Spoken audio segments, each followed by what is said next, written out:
Cancer का मतलब होता है रैपिडली मल्टीप्लाइंग सेल्स, यानी कैंसर कहीं का भी हो सकता है। कैंसर का मतलब होता है कि जो प्रकृति ने एक चेक बनाया है कि हम लोग इतने ही बड़े होकर रुक गए, उसके ऊपर नहीं बढ़ते रहे, ये चेक ख़त्म हो जाता है।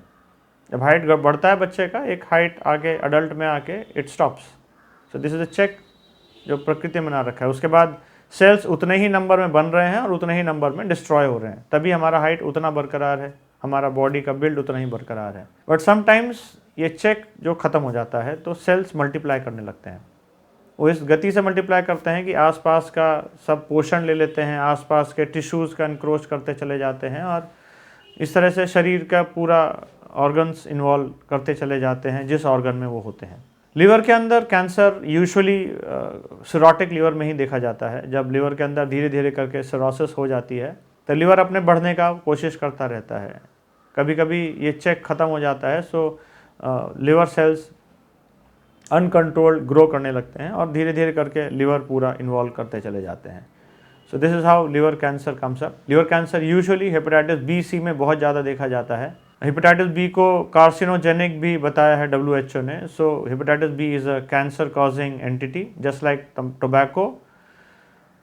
Liver cirrhosis, alcoholic liver disease और बाकी कारण से भी जो सिरोसिस होते हैं, fatty liver, NASH related cirrhosis में भी देखा जाता है। So liver cancer is usually seen in cirrhotic liver.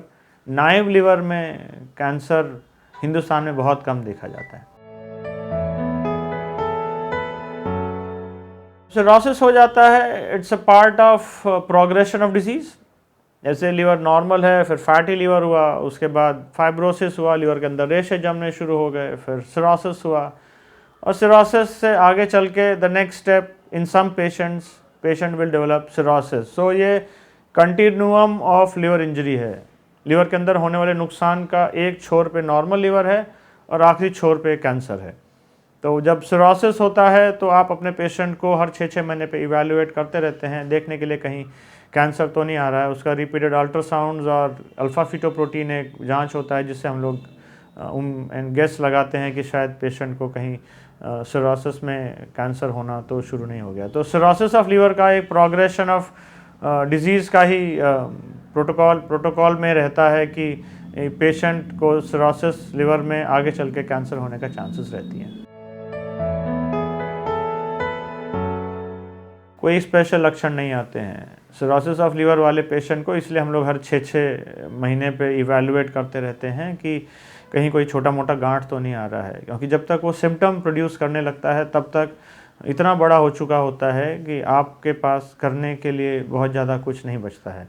बड़ा जब हो जाता है तो सिम्टम पेट में भारीपन हो जाना, दर्द हो जाना, पोर्टल वेन थ्रोम्बोसिस हो जाती है तो नसें फूल जाती हैं तो खून का उल्टी की तरह प्रेजेंट करना। बट वो तब होता है जब लिवर कैंसर बहुत एडवांस्ड हो जाता है। जब लिवर कैंसर शुरुआत होने वाला स्थिति में होता है, it will not cause any symptom at all.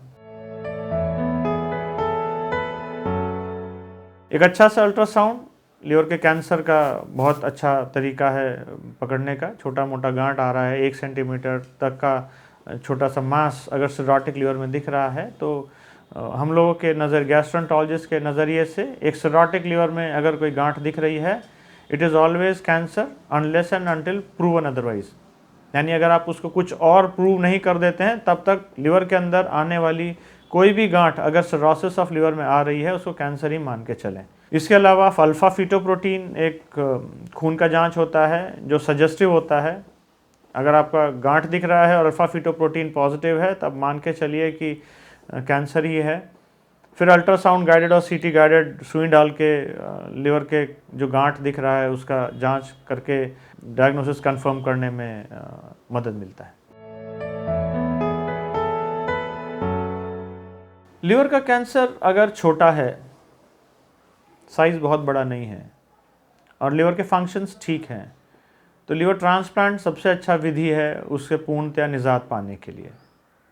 एक बार गांठ बढ़ने लगे, लिवर के फंक्शंस अच्छे नहीं हैं, तब एक कीमो एम्बोलाइजेशन होता है। आप नसों से जाके उतने पार्ट लिवर को जिसमें वो नस ब्लड सप्लाई कर रही है उससे इंजेक्शन से दवाई एडमिनिस्टर करते हैं तो वो जितना लीवर का कैंसर वाला पार्ट है वो दवाई से मर जाता है और बाकी लीवर अपना काम करता रहता है। तो आप सिलेक्टिवली उतने लीवर को नुकसान पहुंचाते हैं और लीवर जहाँ पे कैंसर है उसको ख़त्म कर देते हैं। बढ़ावा बीमारी में फिर रेडियो फ्रीक्वेंसी एब्लेशन और इथेनॉल इंजेक्शंस होते हैं, यानी आप सुई से जाते हैं और जहाँ पे कैंसर है उसके अंदर इंजेक्शंस लगा करके या रेडियो फ्रीक्वेंसी से उतने कैंसर के पार्ट को जला देते हैं।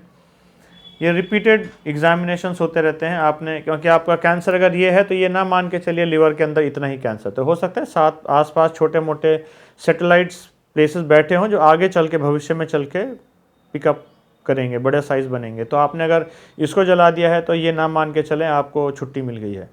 You need to be in a regular follow up, 3-3 महीने 6-6 महीने पे इनके अल्ट्रासाउंड और सीटीज़ होते रहते हैं। If any new nodule is coming up, कोई नया गांठ आता है तो उसको भी सुई डाल के जलाने का प्लान किया जाता है। और इसी तरह आप इसी लीवर के साथ मरीज के जीवन काल में जितना साल ऐड कर सकते हैं आप प्रयास करते रहते हैं, बिकॉज सिरोटिक ऑफ लीवर में लाइफ स्पैन वैसे ही कॉम्प्रोमाइज़्ड होता है। इसके ऊपर अगर लीवर कैंसर आ जाता है तो लाइफ स्पैन और ज़्यादा कॉम्प्रोमाइज़ हो जाता है। तो हम इसी लीवर के साथ विधियों के चलते जीवन काल में जितना वक्त जोड़ सकते हैं उतना ही प्रयास कर सकते हैं। लीवर को पूरा नया कर देना मुमकिन नहीं है। लीवर ट्रांसप्लांट ही इकलौता ऐसा विधि है जिसमें आप लीवर कैंसर से निजात पाके आपके पेशेंट को एक अच्छा लाइफ स्पैन दे सकते हैं। अन्यथा तो you are just buying time from nature, आप प्रकृति से कुछ मोहलत ही मांग रहे हैं और कुछ वक्त मरीज के जीवन काल में जोड़ते चले जा रहे हैं। Liver cancer cirrhosis of liver का ही लास्ट एंड है।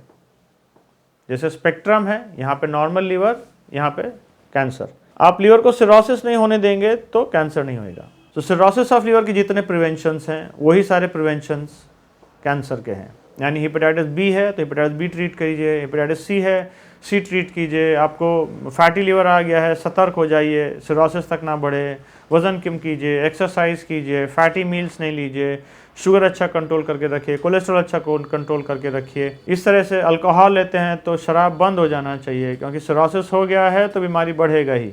इसके ऊपर इंसान अगर तब भी शराब पीना चालू है तो progression of disease will be very fast. The faster the progression, the rapid is the cell turnover in the liver, the more the chances of patient landing up in cancer of liver. अपना liver को अगर बचाना है तो अपना जीवन शैली संभाल करके रखिए। घर में अगर कैंसर ऑफ लिवर या सिरोसिस ऑफ लिवर का हिस्ट्री है तो सतर्क रहिए, अपना अल्ट्रासाउंड कराते रहिए। 40-45 साल के बाद साल में एक आधी बार अल्ट्रासाउंड ज़रूर से करा लें, क्योंकि कई बार पेशेंट को पता ही नहीं होता है कि उसको सिरोसिस हो चुकी है। जब उसे खून का उल्टी होता है तब मरीज आता है हमारे पास। तो सिरोसिस ऑफ लिवर कई बार कोई सिम्टम नहीं करता है। तो you should be having a good lifestyle, खूब वर्जिश कीजिए, कम से कम 45 मिनट शरीर को चलना ही है। आदमी अपने आलसपन की वजह से एक्सरसाइज नहीं करता है साहब, वो कहता मुझे टाइम नहीं मिला। आपको दिन में अगर 3 बार आधे घंटे खाने का टाइम मिल रहा है साहब, तो आपको 45 मिनट दिन में एक बार चलने का टाइम मिलना चाहिए। ये ज़रूरत है आपके शरीर की। 45 साल के बाद शरीर का ढलान शुरू हो जाता है। आपको अपना ऑर्गन्स को संभाल करके रखना है तो आप पे मेहनत करना पड़ेगा। आप अपना गाड़ी का सर्विसिंग अच्छा करके रखते हैं ताकि गाड़ी लंबी चले।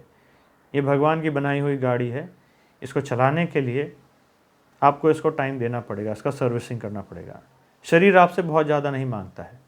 शरीर चाहता है आप 45 मिनट का वर्जिश करें, खाना संभाल करके खाएँ, फैटी मील्स ना लें, जंक फूड जितना कम से कम ले सकें, जिस दिन खाएं उस दिन वर्जिश करें, शुगर अच्छा कंट्रोल करके रखें। घर में हार्ट अटैक, डायबिटीज़, पैरालिसिस है तो अपना कोलेस्ट्रॉल चेक कराएं, डायबिटीज़ कंट्रोल करें, कोलेस्ट्रॉल कंट्रोल करें, वज़न ना बढ़ने दें, आपका वर्जिश करना अनिवार्य है। हेपेटाइटिस बी सी का क्रॉस चेक करके रखें, इंजेक्शन से सतर्क रहें, अपनी नीडल्स चेक करके रखें, लाइफस्टाइल मॉडिफाई करके रखें। अच्छा जीवन शैली सबसे इम्पॉर्टेंट दवाई है आपके लीवर को बचाने के लिए।